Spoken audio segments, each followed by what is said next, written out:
All right, so I want to go over one of your first homework assignments here with you. A lot of students have trouble with this, and it's especially important to get it down right the first time so that way on your quiz and your test you do well. So let's take a look at all the problems, see if I can help you out here.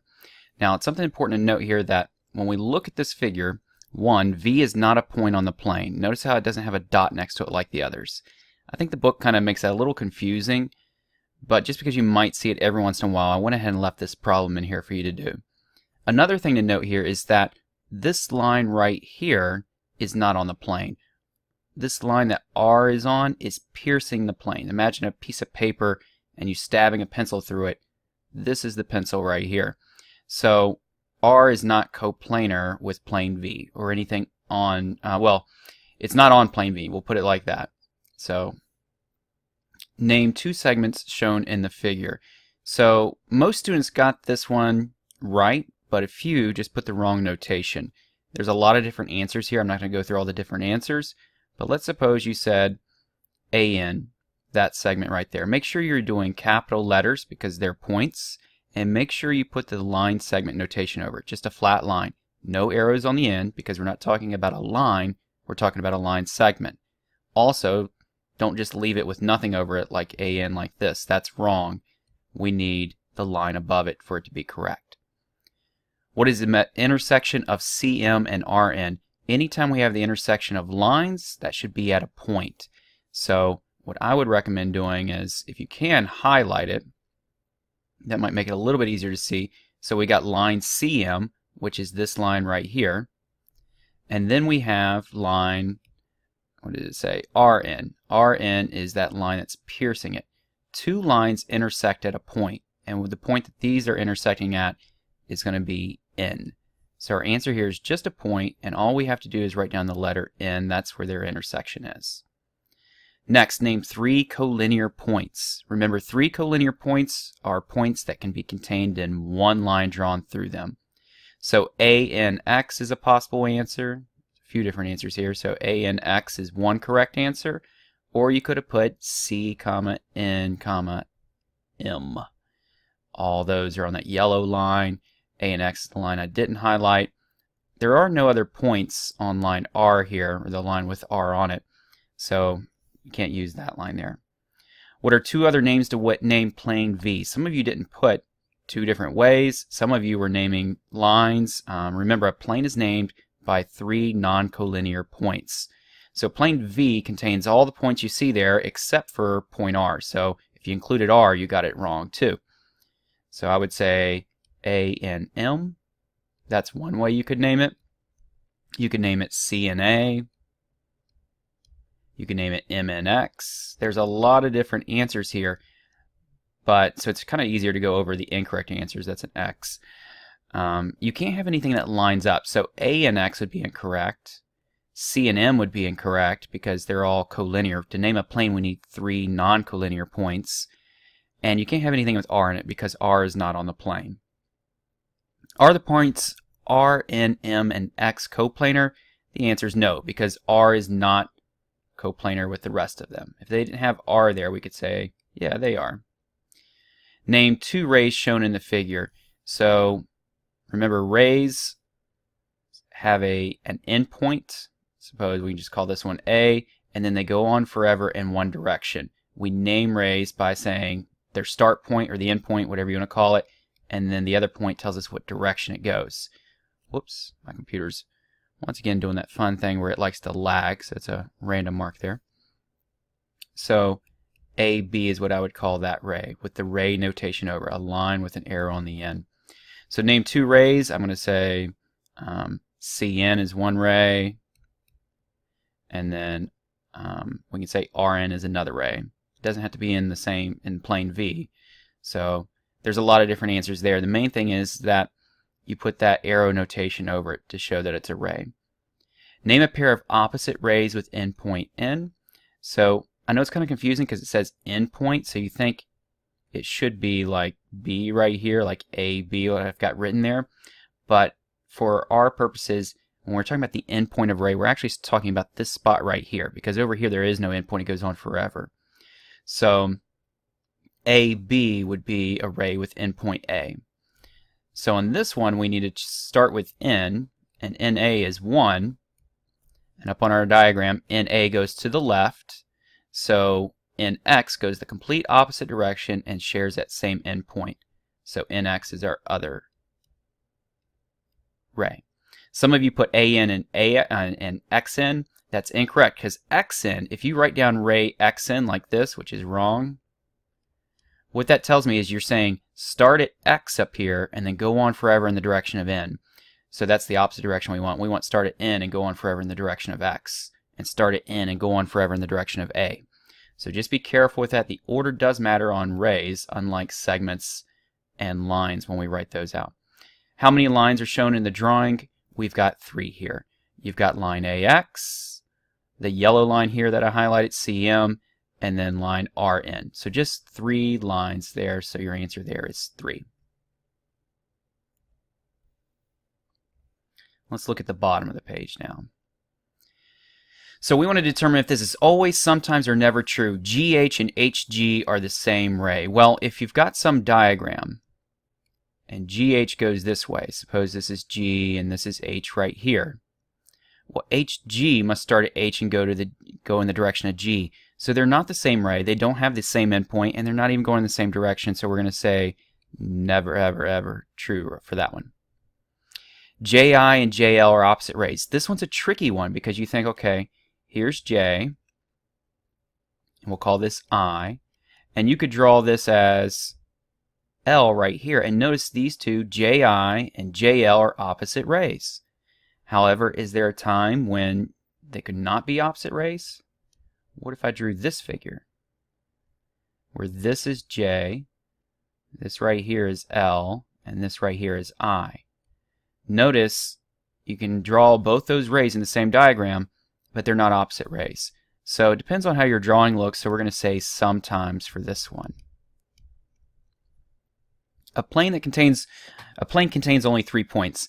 Now, this one's a little confusing, so I'm going to give you this one. I don't count it wrong whenever I assign this homework, because let's suppose we have this plane right here. Pretend it's 3-dimensional. It's the best I can draw. And we can put 3 points on it. Does that plane have 3 points on it? Yeah, it does. And so some students say, what if it only has 2? What if you only draw 2 points on it? So they put sometimes. And then other students look at this and say, well, the definition of a plane is that it contains an infinite amount of points on it. So we're going to say the only right here makes this never.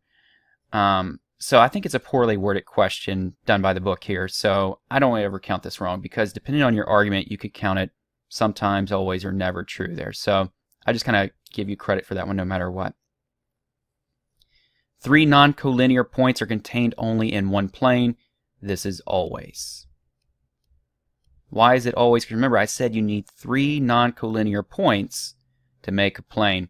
And this is one you might want me to elaborate in class if you don't quite understand that, because it's kind of hard to do just using the computer screen here. But remember, if they're collinear, there's a lot of different, if they all line up in a line like this, there's a lot of different planes in 3 dimensions that I can slice through that. I can have one parallel to your screen here. I can have a plane coming out of your screen, and so forth. But if they're non-collinear, then the only plane that will go through these 3 points is the screen that you're looking at. I can't have one coming out of the screen that slices through these 2 plus this one up here. So once again, if you want me to, I can elaborate on that in class, so that way you make sure you understand that. If EG lies in plane X, then point G lies in plane X. That one is always, and I don't think anybody got that one wrong. I might be mistaken, but if you don't understand it, make sure you ask me that question in class. If 3 points are coplanar, then they are collinear. And this one I put down as sometimes.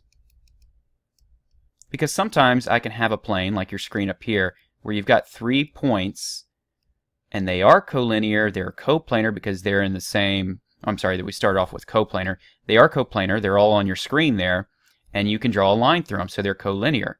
But these 3 points right here, they're on your screen too, so they're in that plane, that whatever screen you're watching this on, but you can't draw a line through all 3. So remember, a line is always straight, so you can't draw a straight line through all 3. You have to bend it or curve it or something, and then it becomes non-collinear. So I just put sometimes for this one. I guess you could make an argument for the other way, but I feel like that's the best way to do it. Is it possible for one ray to be shorter in length than the other? And the answer is no. And most of you got it right, but just to kind of elaborate on that one, if we have ray AXZ right here, we could call it ray AX, we could call it ray AZ, but both are the same length. Remember, a ray is just saying start at that first letter, A, and then go on forever in the direction of X, forever, or an infinite amount of time. AZ says start at A, go on forever in the direction of Z, forever. So this isn't a length we're talking about, it's just the second point tells us what direction to go. Same thing here, they just happen to be in the same direction because they're collinear there. So all rays have an infinite length, so it's not possible for one to be shorter. How many segments can be named at the figure in the right? Once again, it kind of helps maybe to highlight it or something. Let's pull out the highlighter here. So you could have ray DE. You could have, not ray, I'm sorry. You could have segment DE. You could have segment DF. You could have segment DG. Let's see, I'm running out of colors. You could have segment EF right here. So there's EF. That's a little bit darker than I wanted. You could have segment EG. ED's already covered. That's the yellow one there. You could have segment FG.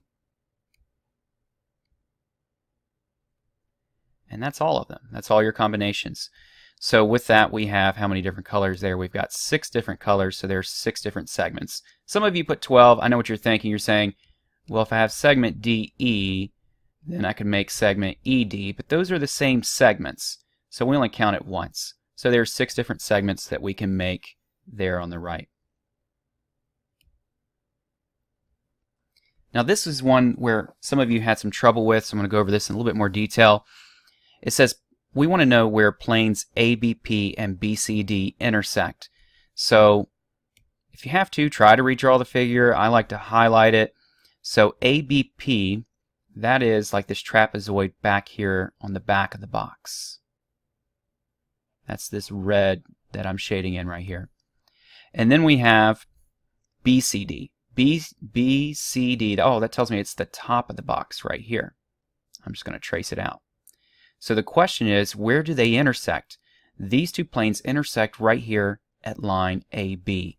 Remember, 2 planes intersect at a line, and then 2 lines will always intersect at a point. So we're going to say line AB. Don't just put AB. That means measurement of the segment of AB. We want to use the correct notation, or you get it wrong. It's a line AB there. And in this case, I'd even accept segment AB because we don't see those arrows going forever. I'd take either one as a correct answer, either AB with the arrows over it or segment AB. Oh, can't write now. Let's see, try it again.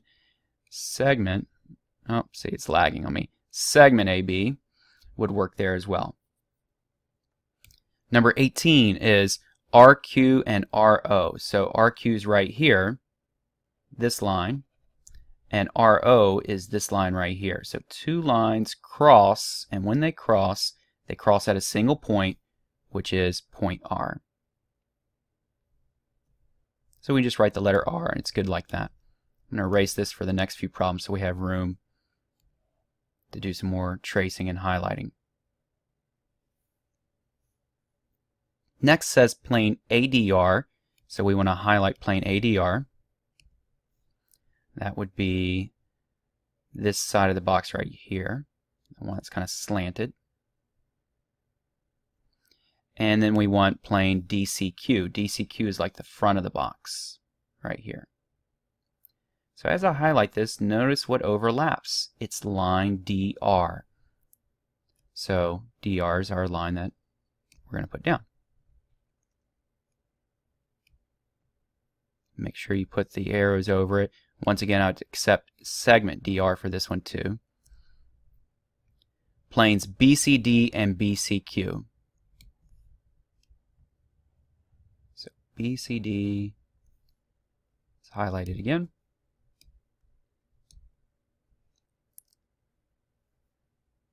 B, C, D, that's the top of the box.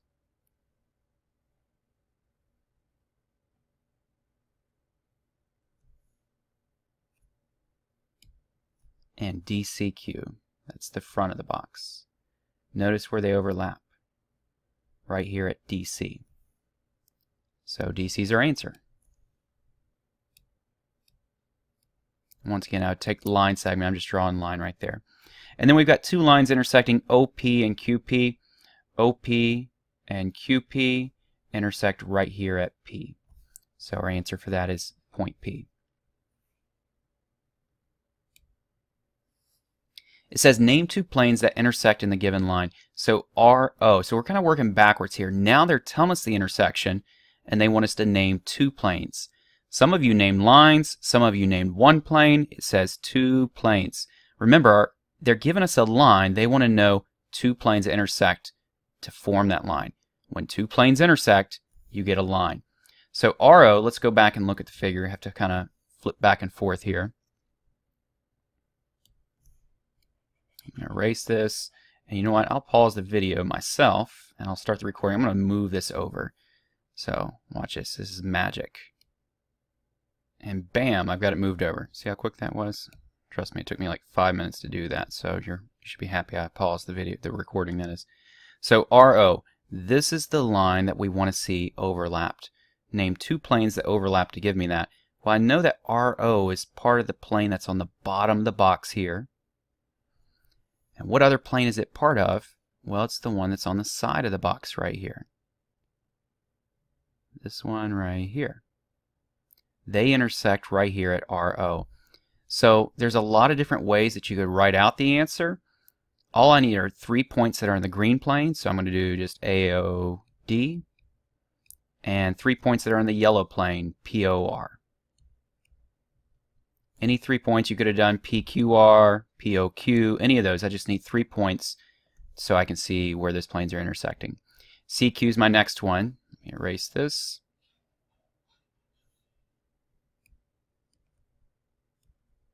So CQ is right here. So I want planes that intersect at CQ. The one is the front of the box, and then the other is that back side of the box on the right. So that's BCQP there. And so they intersect right here at CQ. So once again, I want to write down 3 points from each one of those planes. And remember, they just got to be non-collinear, which they are. All 4 of them are at the corners, so they're going to be non-collinear. So DCQ, DCQ, and BCP will be fine.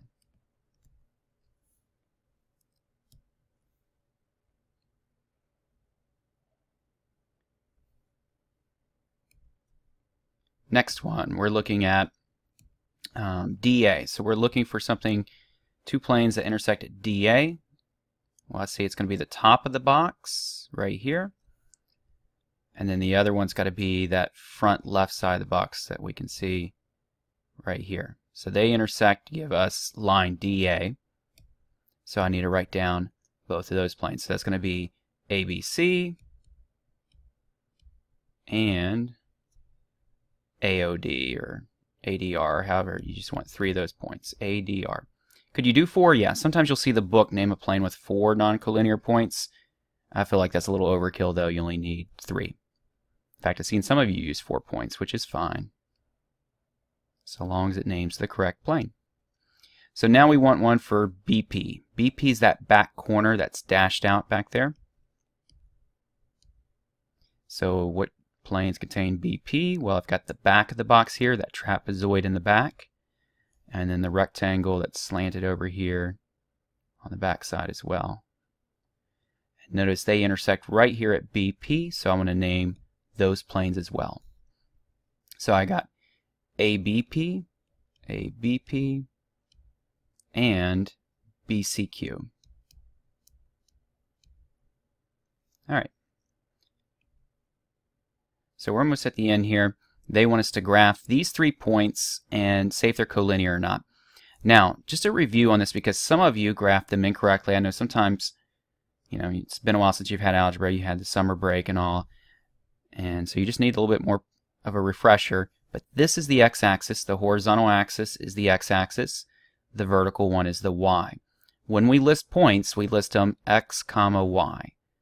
So all of these are x, comma, y. Right here is the origin. This is point 0, 0. To the right is positive x's. To the left is negative x's. Above it is positive y's. Below it is negative y's. So let's graph the points now. 0, 0 is right here. 4, 2 tells me to go over 4. That's 3, 4, and then up 2. 6, 3 tells me to go over 6, and then up 3. And then I want to draw a line going through them, or see if I can draw a line. If I can, then I know that they're collinear. So is there a line that will exist that goes through all 3? Yeah, there is. So if you have to, use your ruler, but notice that line, I don't have to bend it or anything to go through all 3. Some of you, I think, just because there was a gap there, you got a little confused and said this one was non-collinear. Notice this one, if you're looking at the slope, you rise 1, you run 2. So the slope is 1/2. And this one you're thinking, well, you rise 2 and then you run 4. But notice, rise 2, run 4 is the same thing as rise 1, run 2. So they have the same slope. In fact, you could put another point here and say up 1 over 2, up 1 over 2, up 1 over 2. They're all on the same line. So we're going to say, not only graph these points, but remember, finish the question. It says, state whether they are collinear. And a lot of you did a great job of this. A few of you forgot to, though. So we're going to say, yes, they are collinear.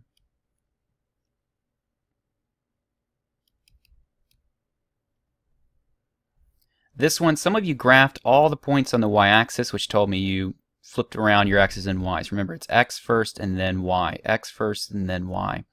So one is at 0, 0, the other is at 6, 0, and then the other is at 9, 0. They're all on the x-axis. In fact, we can kind of see that you're not going anywhere in the y-coordinate, so it must all be on the x-axis. So we're going to say, yes, they're collinear here too. All right. Well, hopefully this is a help to you. I know it's a long video, longer than the videos I normally like to make, but some of you did, a lot wrong here, and I want to make sure that you have a chance to review this, and so that way, I'm putting all this time into it, you're putting all this time into it, so when you get to the quiz and the tests, you do just an awesome grade. All right? Thanks for watching, and thanks for working hard. Keep up the good work.